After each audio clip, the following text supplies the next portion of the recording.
और अध्यात्म स्वभाव, जिसका जैसा स्वभाव है वही अध्यात्म। अभी देखिए गीता के दूसरे अध्याय में कृष्ण ने एक जगह कहा था कि चारों वर्णों की रचना मैंने गुण कर्म और स्वभाव के अनुसार बनाई। जैसा जिसका स्वभाव था उसको उसी वर्ण में रख दिया आरंभ में, सृष्टि के आरंभ। तो उसका स्वभाव क्या है? आम का स्वभाव क्या है? खट्टापन और रसीला होना, मीठा होना। यदि आम खट्टा और मीठा और रसीला नहीं है तो क्या हम उसे आम कहेंगे? एक कटोरी में शक्कर है, चीनी जिसको कहते हैं सफेद, और वो पिसी हुई है, और दूसरी कटोरी में रामरस है। रामरस कहते हैं सॉल्ट को, नमक को, और दोनों पिसे हुए हैं, हमारे सामने रखे हैं। कैसे पहचानेंगे राव साहेब, कैसे पहचानेंगे हम कि कौन सा रामरस है और कौन सा शक्कर है? चख कर पहचानेंगे, क्योंकि चीनी का जो स्वभाव है वो मिठास लिए हुए है, और नमक का स्वभाव खट्टापन लिए हुए, खारापन। क्यों चीनी मीठी क्यों और नमक खारा क्यों? क्योंकि नमक खारे पानी से बनता है, अपने पूर्वजों से वो स्वभाव लेके आया है, वो खारा रहेगा। नमक को आप दही में डालें तो भी खारा करेगा, हम उसे रोटी में डालें तो भी खारा करेगा, सब्जी में डालें तो भी खारा करेगा। कहीं भी आप नमक को डालेंगे, नमक अपना खारापन जारी रखेगा। ऐसे ही शक्कर मीठी क्यों है? हम सब यहां बैठे हुए ज्यादातर किसान हैं, क्योंकि शक्कर किससे बनती है? गन्ने से। एक बेटी कह रही थी गुड़ से, गुड़ से नहीं गन्ने से बनती। पहले गन्ना होता है और फिर गन्ने से रस निकलता है, रस से गुड़ बनता है और गुड़ से शक्कर बनती है। वैसे चीनी जो है वो डायरेक्ट शुगर फैक्ट्री में गन्ना चला जाता है और उसी से बनती है। तो गन्ना मीठा है तो शक्कर भी मीठी है, गुड़ भी मीठा है, चीनी भी मीठी है। चीनी को हम दही में डालें, दूध में डालें, पानी में डालें, खीर में डालें, कहीं भी डालें, मीठा करेगी। क्यों? क्योंकि वो अपने पूर्वजों से ये स्वभाव लेते आए। ऐसे ही अर्जुन, तू भी अपने पूर्वजों से अपना स्वभाव लेके आया है, इसलिए अधि प्लस आत्मा की जो अधीनता है वो तो सही मायने में व्यक्ति जो स्वभाव लेकर पैदा हुआ है उसके अनुरूप कार्य करे उसे कहते हैं। इसलिए स्वभाव के विपरीत कार्य करना मनुष्य के बस की नहीं है। वो उससे कितना ही प्रयास कर ले अपने स्वभाव से अलग नहीं हो सकता, मूल प्रकृति से अलग नहीं हो सकता। एक ऋषि थे, वो सूर्यदेव को जल दे रहे थे और जल देते समय अचानक उनकी अंजलि में एक चूहिया, आपके यहां क्या बोलते हैं ऊंदरे को? चूहिया ही बोलते हैं, चूहा चूहिया, चूहिया का बच्चा अंजलि में आकर गिरा। उन्होंने सोचा कि चलो अब ये मेरी अंजलि में आई गया है, तो उन्होंने अपने तप बल से, योग बल से उसको कन्या में बदल दिया।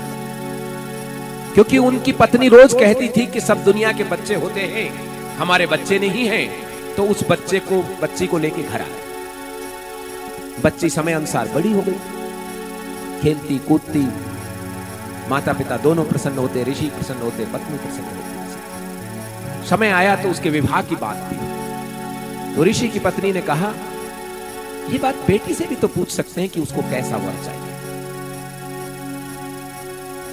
जब बच्ची माँ बाप की अपनी होती है तो उसको पता होता है कि इसको वर कैसा चाहिए, वो अपने कुल खानदान के हिसाब से उसका वर देख लेते हैं। पर चूंकि वो बच्ची उनकी अपनी पैदाइश बच्ची नहीं थी, इसलिए उन्होंने उस बच्ची से ही पूछ लिया। बोले मुझे सबसे ताकतवर व्यक्ति से, सबसे ज्यादा ताकतवर शक्ति से शादी करनी। ऋषि ने कहा ठीक है, मैं महाराजा को, राजा को बुला दूंगा। राजा को बुलाया तो राजा से कहा कि ये तो क्या ताकत है, इनमें तो कोई ताकत नहीं है, इनसे ज्यादा तो इंद्र ताकतवर है।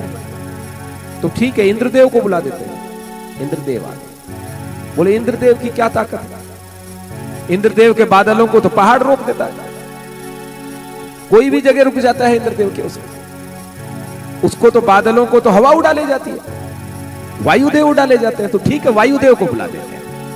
वायुदेव बुला दिया, वायुदेव आ गए।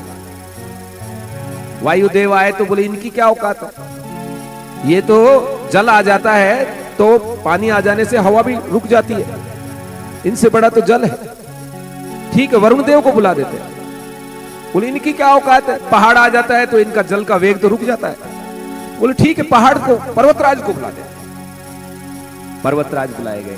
बोले इनकी क्या औकात है, इनको तो चूहा काट देता है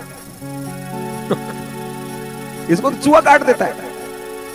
तो ऋषि समझ गया कि बच्ची को चूहे से ही शादी करनी, क्योंकि उसका स्वभाव जो था वो बदला नहीं जा सकता, प्रकृति बदली नहीं जा सकती। ऋषि ने तुरंत जो मूषक देव हैं उनको बुलाया और उस बच्ची को भी वापस चुहिया बना के उनके साथ विवाह कर दिया। तो स्वभाव ऐसी चीज है जो कभी बदल नहीं सकता, कितना ही प्रयास कर। आगे कहते हैं कि हे अर्जुन, इस शरीर के अंदर जो नाशवान पदार्थ है, यानी हमारा जो शरीर है, ये क्या है, ये अधिभूत है। इसके अंदर जो भी नाशवान चीज है वो अधिभूत है। और जो पुरुष है वो अधिदैव है। इसके अंदर ऐसी चीज है जिसका नाश नहीं होता। वो कौन है? प्राण और आत्मा, उसका नाश नहीं होता, वो अधिदैव है। देहधारियों में श्रेष्ठ है, इस शरीर में मैं ही अधियज्ञ हूं। और जो मैं बोलता है ना, हम जो बोल रहे हैं, ये क्या है? अधियज्ञ है। अर्थात जो बोलता है, जो करता है, मैं जो है, ये अधियज्ञ है, जिसे हम प्राण भी कहते हैं। अधिभूत तो हमारा शरीर है, और अधिदैव आत्मा जो ईश्वर है वो है, और अधियज्ञ जो मैं बोल रहा हूं, यानी जो हम करते हैं, जो करता है, वो प्राण ही अधियज्ञ है। अंत काल में आप किस प्रकार जानने में आते हैं? तो कृष्ण कहते हैं कि अंतिम समय में जिन जिन भावों का स्मरण करता है व्यक्ति, उसी भाव से अगले बार उसे जन्म होता है। इसलिए लोग कहते हैं कि राम का जो नाम है वो बचपन से लेने की आदत डालना, और उसके लिए कहा जाता है कि आज करे सो काल, काल करे सो आज कर, आज करे सो अब, पल में प्रलय होएगी बहुरी करेगो कब। यानी जो कल पर टालते उसे आज करो, और जो आज करना है उसे अभी करो। यानी राम के नाम को व्यक्ति को हमेशा लेते रहना चाहिए, क्योंकि मृत्यु ने समय नहीं देगी हमको, कब आ जाए। जिंदगी भर जो तोता टें करता है, जब बिल्ली गल्ला पकड़ लेती है तो उसके मुंह से राम नहीं निकलता। यदि तोते के मुंह से राम निकलवाना है तो उसको शुरू से सिखाना पड़ेगा राम राम राम राम, तो बिल्ली गला पकड़ेगी तब भी वो राम राम ही बोलेगा। अंतिम समय में जिन जिन भावों को व्यक्ति स्मरण करता है, उनका अगले जन्म में उसी तरीके से जन्म होता है।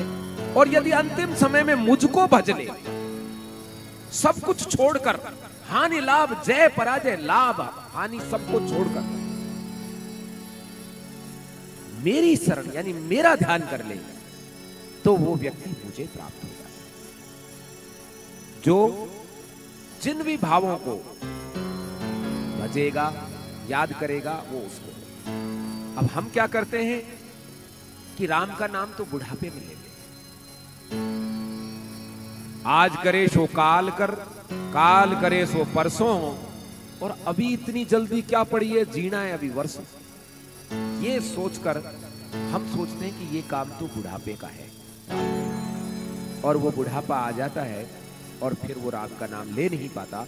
और जो जिंदगी भर व्यक्ति काम करता है, वही अंत समय में वो उसके रील चलती है। आज हमने दिन भर जो भी काम किया है, आज रोजाना मौत होती है व्यक्ति की, निद्रा भी एक मृत्यु ही है। जब हम शाम को सोते हैं तो वही भाव, वही रील चलती है ना हमारे दिमाग में। आज राव साहेब सूरत से चले, रास्ते में कहां रुके? इनका मिशन के पेपरों का फोटो स्टेट कराया, उसके पास गए, वहां से आए, कुछ खरीदा, यहां पहुंचे। ये जब रात को ये सोएंगे तो सारी फिल्म चलेगी, क्योंकि निद्रा और मौत में ज्यादा अंतर नहीं है। मृत्यु बड़ी नींद है और रोजाना जो नींद आती है वो छोटी मृत्यु है। कहते हैं कि आदमी सोया हुआ मरे के बराबर है। तो हम दिन भर जो काम करेंगे सोते समय वही याद करते हैं। ठीक ऐसे ही जीवन भर जो कार्य करेंगे अंत समय में भी हमें वही हमारे स्वभाव में बन जाएगा और अगले जन्म में हम वैसा ही जन्म